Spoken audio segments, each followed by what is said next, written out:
The story talks about how he was 2/3 God and 1/3 man. And the claim was that he was 17 feet tall. Oh, man. And he was this brutal king, like just mean, like a tyrant. A story nearly 5,000 years old, written on clay tablets, speaks of a great king buried in a tomb beneath a river. For centuries, everyone believed it was just a myth. But recently, an American archaeologist allegedly unearthed that very tomb belonging to the legendary King Gilgamesh. The Epic of Gilgamesh, for people who don't know, is one of the oldest versions of a lot of the stories that you hear in the Bible. The thing nobody tells you is that the discovery was immediately hushed up. The official story is a dead end, but the whispers coming out of the archaeological underworld point to a reason so shocking it threatens to rewrite not just ancient history, but everything we thought we knew about the origins of civilization itself. Gilgamesh. Man or myth? The epic introduces Gilgamesh as 2/3 god and 1/3 human, a king whose power and arrogance were, to put it mildly, off the charts. His people in Uruk grew tired of his harsh rule and called out to the gods for help. In response, the gods created Enkidu, a wild man from the wilderness, to be his equal and challenge him. But something unexpected happened. Instead of becoming rivals, Gilgamesh and Enkidu formed one of the most powerful friendships in all of literature. Together, they embarked on incredible adventures, facing down mythical beasts like the fearsome demon Humbaba, the guardian of a sacred cedar forest, and even the Bull of Heaven, sent by the vengeful goddess Ishtar. These weren't just monster of the week battles. They were trials that tested their courage and loyalty. The thing nobody tells you is that these stories were likely based on the real-world challenges faced by early kings, securing resources like timber and protecting their cities from rivals. But not all things are what they seem, and the story takes a dark turn. After defying the gods one too many times, Enkidu is cursed with an illness and passes away. Gilgamesh is completely shattered. The passing of his best friend forces him to confront his own mortality, and it sends him on a frantic quest for eternal life. He travels to the ends of the earth, searching for a man named Utnapishtim, the only human to have ever survived a great, world-ending flood, and been granted immortality by the gods. The story of Utnapishtim is a wow factor all on its own, because it's a nearly identical version of the Noah's Ark story, written down 1,000 years before the Old Testament. Utnapishtim tells Gilgamesh that eternal life isn't for mortals and that he should return home and cherish the life he has. Gilgamesh returns to Uruk a changed man, understanding that his legacy wouldn't be living forever, but in the great walls he built for his city. He realized true immortality comes from what we leave behind. But the epic left behind one final, tantalizing clue, a description of his tomb. It claimed he was buried in a magnificent chamber, built directly beneath the bed of the mighty Euphrates River. For thousands of years, this was seen as pure poetry, a symbolic, impossible resting place for a mythical king. But was it? Ancient Mesopotamians were master engineers, capable of diverting rivers and building massive structures. Could the epic have been describing a real, historical event? This single question has driven archaeologists and treasure hunters crazy for centuries. If Gilgamesh was a real king and his city of Uruk was a real place, could his tomb be real too? The line between myth and reality began to blur, setting the stage for one of the most incredible archaeological mysteries of all time. But the epic wasn't just a story, it was a map, waiting for someone to read it correctly. Mesopotamia's lost metropolis. Long before Athens or Rome, before even the Great Pyramids of Giza were built, there was Uruk. Nestled along the Euphrates River in what is now southern Iraq, Uruk wasn't just a city, it was the world's first true metropolis. By the year 3000 BC, it's estimated that between 50,000 and 80,000 people lived within its walls, making it the largest urban center on Earth. For context, that's like the entire population of a modern town living together 5,000 years ago. Many people are crazy about ancient Egypt, but Uruk is arguably where civilization as we know it was born. It's where humanity invented writing, created monumental architecture, and organized the first complex government. To understand Gilgamesh, you have to understand the powerhouse city that he ruled.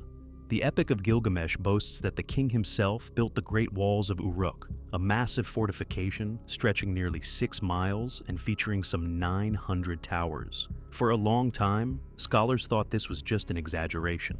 But when archaeologists began excavating the ruins of Uruk, they found exactly that. The remains of colossal defensive walls dating back to the period Gilgamesh was said to have reigned. These walls, rising from the desert, were a testament to the city's power. But Uruk's greatest invention happened inside those walls.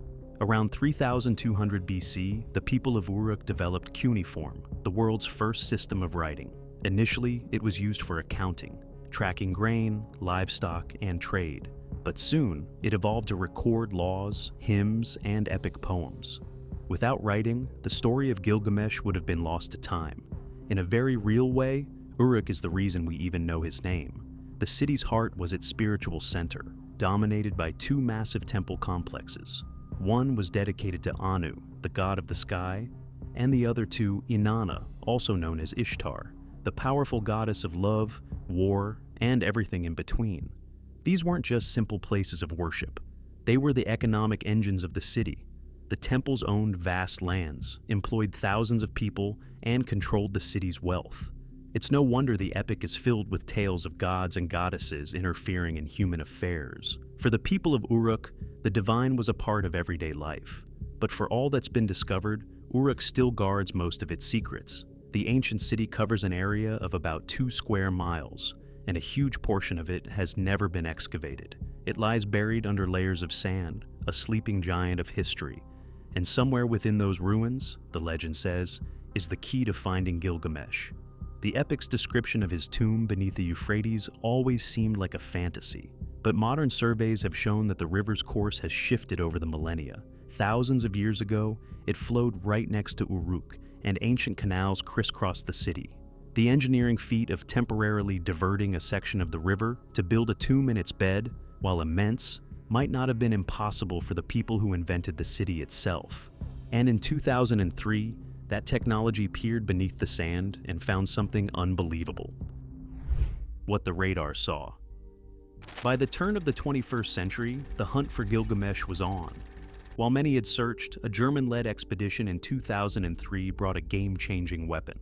A team headed by Jörg Fassbinder of the Bavarian Department of Monuments in Munich arrived at Uruk not with shovels and brushes, but with high-tech equipment. They used magnetometry, a technique that essentially creates a magnetic map of the ground below, revealing buried structures without digging a single hole. What they were doing was giving the ancient city a complete MRI scan. The results were stunning. They mapped out a complex network of canals, gardens, and buildings hidden beneath the surface, a detailed blueprint of Uruk in its prime that perfectly matched the descriptions in ancient texts. But then they found something that made their jaws drop. While scanning an area in the old floodplain of the Euphrates River, their equipment detected a massive, perfectly rectangular anomaly. It was a huge man-made structure buried deep underground, oriented along the old river channel. This was no ordinary building. The team described it as a large structure surrounded by what looked like enclosures or gardens, with another building nearby that could have been a palace or a temple for funerary rituals. The most fascinating part was the location. It was situated right in the middle of where the Euphrates once flowed. It was exactly what the Epic of Gilgamesh had described for nearly 5 millennia, a tomb built beneath the river. The head of the expedition, Fassbinder, was cautious but couldn't hide his excitement. In interviews at the time, he called it an ancient Venice in the desert and stated outright, "I don't want to say definitely it was the tomb of Gilgamesh, but it looks very similar to that described in the epic." The news sent a shockwave through the archaeological community. Could this be it?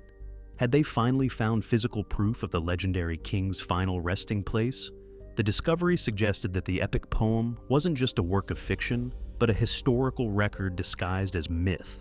The potential here was mind-blowing. Finding the tomb wouldn't just confirm Gilgamesh as a real person.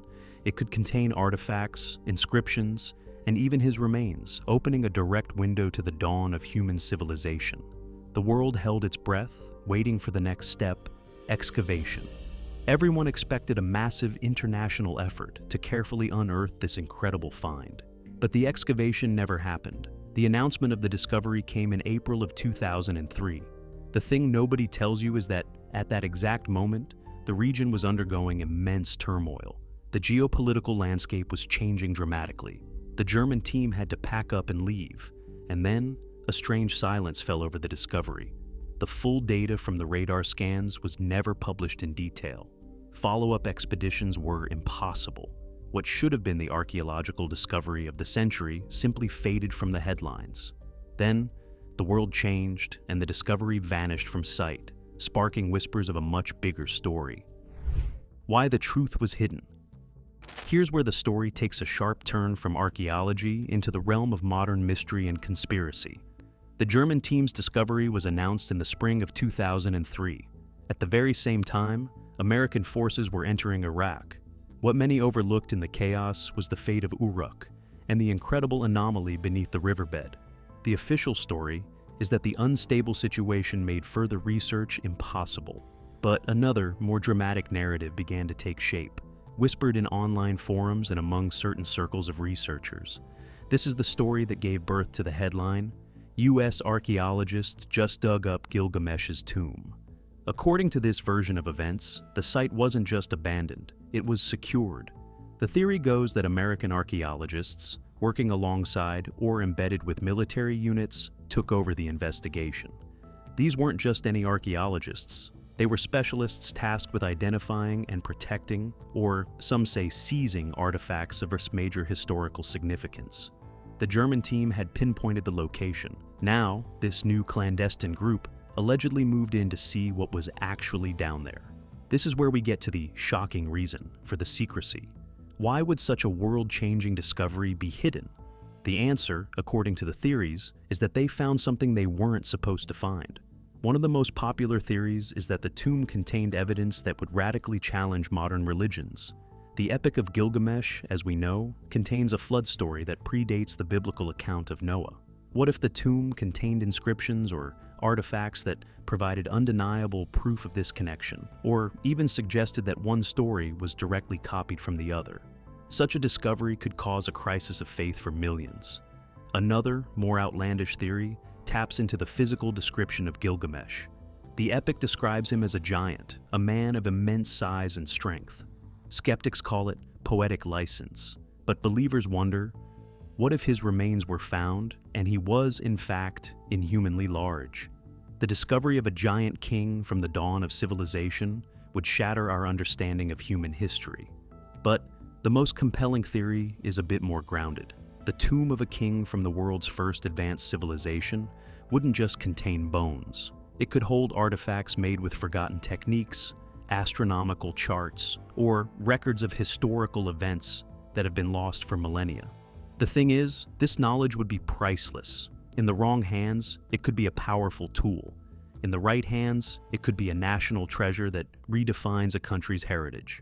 The claim is that the reason for the secrecy was to control this narrative, to study the findings in secret before revealing them to a world that might not be ready. People watching this are looking for a mystery, and this situation provides a huge one.